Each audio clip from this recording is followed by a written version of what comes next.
Poor Old Bill by Lord Dunsany. On an antique haunt of sailors, a tavern of the sea, the light of day was fading. For several evenings I had frequented this place, in the hope of hearing something from the sailors as they sat over strange wines, about a rumor that had reached my ears of a certain fleet of galleons of old Spain still said to be afloat in the South Seas in some uncharted region. In this I was again to be disappointed.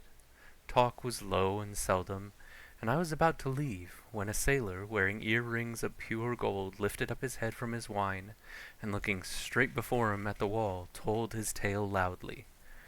When later on a storm of rain arose and thundered on the tavern's leaded panes, he raised his voice without effort and spoke on still. The darker it got, the clearer his wild eyes shone. A ship with sails of the olden time was nearing fantastic isles. We had never seen such isles. We all hated the captain, and he hated us. He hated us all alike. There was no favoritism about him, and he would never talk a word with any of us, except sometimes in the evening when it was getting dark he would stop and look up and talk a bit to the man he had hanged at the yard arm. We were a mutinous crew. But Captain was the only man that had pistols. He slept with one under his pillow and kept one close beside him. There was a nasty look about the isles. They were small and flat, as though they had come up only recently from the sea, and they had no sand or rocks like honest isles, but green grass down to the water. And there was little cottages whose looks we did not like. Their thatches came down almost to the ground, and were strangely turned up at the corners, and under the low eaves were queer dark windows whose little leaded panes were too thick to see through. And no one, man or beast, was walking about, so that you could not know what kind of people lived there. But Captain knew, and he went ashore and into one of the cottages, and someone lit lights inside, and the little windows wore an evil look. It was quite dark when he came aboard again, and he bade a cheery good night to the men that swung from the yard arm, and he eyed us in a way that frightened poor old Bill. Next night we found that he had learned to curse, for he came on a lot of us asleep in our bunks, and among them poor old Bill, and he pointed at us with a finger, and made a curse that our souls should stay all night at the top of the masts. And suddenly there was the soul of poor old Bill sitting like a monkey at the top of the mast, and looking at the stars, and freezing through and through. We got up a little mutiny after that, but Captain comes up and points with his finger again, and this time poor old Bill and all the rest are swimming behind the ship through the cold green water, though their bodies remain on deck. It was the cabin boy who found out the captain couldn't curse when he was drunk, though he could still shoot as well at one time as another. After that it was only a matter of waiting, and of losing 2 men when the time came. Some of us were murderous fellows and wanted to kill Captain, but poor old Bill was for finding a bit of an island out of the track of ships, and leaving him there with his share of our year's provisions. And everybody listened to poor old Bill, and we decided to maroon Captain as soon as we caught him when he couldn't curse. It was 3 whole days before Captain got drunk again, and poor old Bill and all had a dreadful time, for Captain invented new curses every day, and wherever he pointed his fingers our souls had to go. And the fishes got to know us, and so did the stars, and none of them pitied us when we froze on the masts, or were hurried through forests of seaweed and lost our way. Both stars and fishes went about their businesses with cold, unastonished eyes. Once when the sun had set and it was twilight and the moon was showing clearer and clearer in the sky, and we stopped our work for a moment, 'cause Captain seemed to be looking away from us at the colors in the sky, he suddenly turned and sent our souls to the moon. It was colder there than ice at night, and there were horrible mountains making shadows, and it was all as silent as miles of tombs, and earth was shining up in the sky as big as the blade of a scythe, and we all got homesick for it, but could not speak nor cry. It was quite dark when we got back, and we were very respectful to Captain all the next day, but he cursed several of us again very soon. What we all feared most was that he would curse our souls to hell, and none of us mentioned hell above a whisper for fear it should remind him.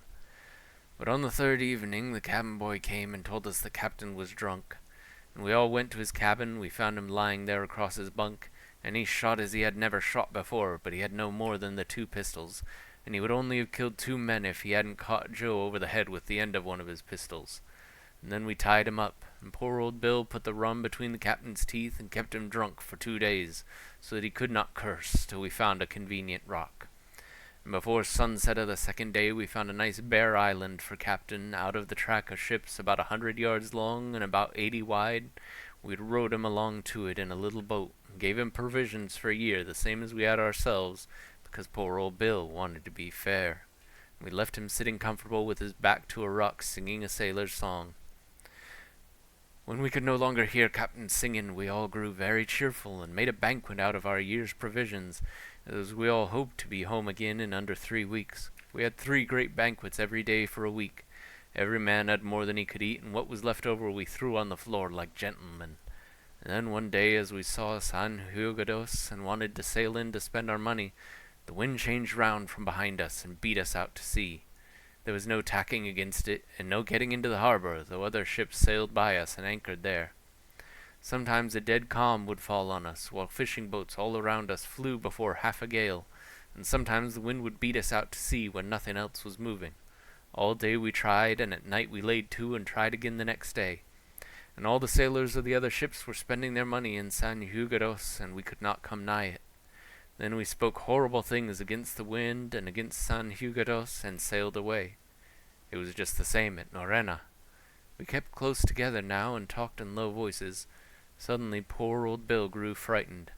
As we went all along the Siractic coastline, we tried again and again, and the wind was waiting for us in every harbor, and sent us out to sea. Even the little islands would not have us. And then we knew that there was no landing yet for poor old Bill, and everyone upbraided his kind heart that had made them maroon captain on a rock, so as not to have his blood upon their heads.